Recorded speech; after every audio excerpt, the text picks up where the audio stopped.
Hello everyone, সবাইকে নমস্কার আমার ইউটিউব চ্যানেলে। আমি আজকে একটি রান্নার ভিডিও নিয়ে চলে এসেছি, সেটি হলো রুই মাছের ঝোল। দেখুন আমি প্রথমে কী করি। সেটি হচ্ছে প্রথমে মাছটা ভেজে নিতে হবে তেলে, ভালো করে কড়া করে ভেজে নেওয়ার পর সেটি হচ্ছে একটি বাটিতে তুলে রাখতে হবে। তুলে রাখার পরে যে আলুগুলো আমি আলু দিয়েছি, সেই আলুগুলো হচ্ছে ভেজে নিতে হবে, লাল করে ভেজে নিতে হবে নুন হলুদ দিয়ে। আপনারা যদি চান আপনারা শুধু নুন দিয়েও ভেজে নিতে পারেন বা নুন হলুদ দিয়েও ভেজে নিতে পারেন, একদম লাল করে।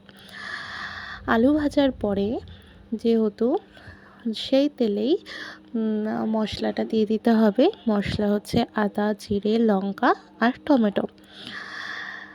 দেখুন কিভাবে তেলটি গরম হয়ে রয়েছে, তারপরেই মশলাটা দিয়ে দিতে হবে। মশলার ভালো করে নাড়ানোর পরে নুন হলুদ দিয়ে আবারও নাড়াতে হবে। দেখুন আমি কিভাবে করছি। আমার জায়গা খুবই ছোট, তাই আমার একটু ভিডিওতে এই যা যা দেখছেন পাশে একটু অ্যাভয়েড করবেন। মশলাটা ভালো করে কষে যাওয়ার পরেই আলুগুলো দিয়ে দিতে হবে। দেখুন কেমনভাবে মশলাটা কষাচ্ছে, ঠিক এমনই করতে হবে।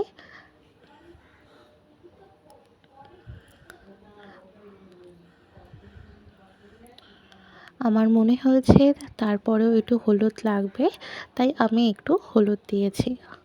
আপনাদের স্বাদ অনুযায়ী নুন হলুদ দেবেন, লঙ্কার দেবেন।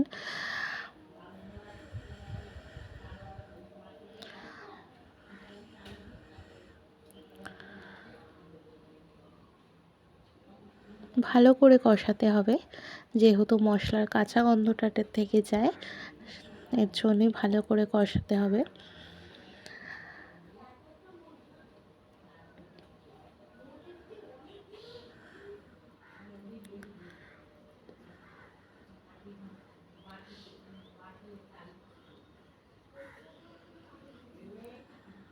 দেখুন আমি বেশ অনেকটাই টাইম নিয়ে কষাইছি মশলাটা। এরপরে আলুগুলো দিয়ে দিতে হবে। আলুগুলো দিয়েও একটু কষিয়ে নিতে হবে।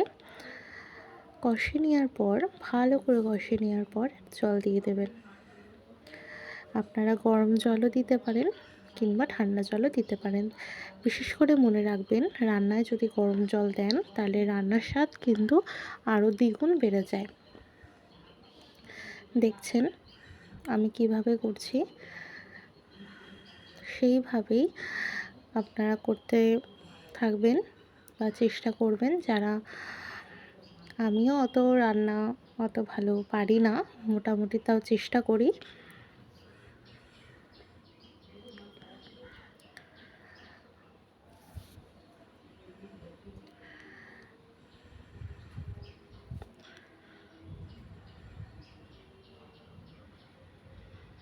ভালো করে আলুগুলো কষানোর পরেই একটু জল দেবেন, তার আগে কিন্তু নয়। জল দেওয়া আমার হয়ে গেছে, গরম জল। আবারও বলছি যে পাশে যে সব জিনিস দেখছেন, আমার রান্না করার জায়গা খুবই ছোট, তাই এগুলো একটু অ্যাভয়েড করবেন।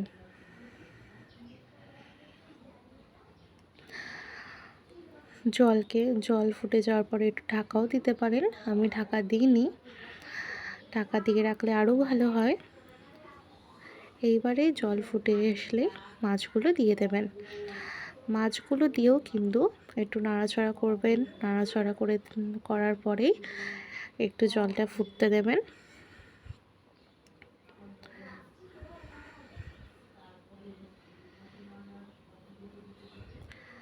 ফুটে যাওয়ার পরে একটু উপর থেকে একটু ধনেপাতা দেবেন।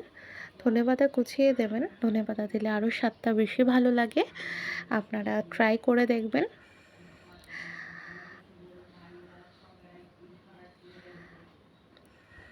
ফুটে যাওয়ার পরে মাছটা একটু ফুটতে দেবেন, তারপর ফুটে যাওয়ার পরেই নামিয়ে নেবেন। রেডি হয়ে গেল আমার আলু দিয়ে রুই মাছের পাতলা ঝোল। কেমন হয়েছে সবাই একটু বলবেন। আর আমার ইউটিউব চ্যানেলে সবাইকে স্বাগত।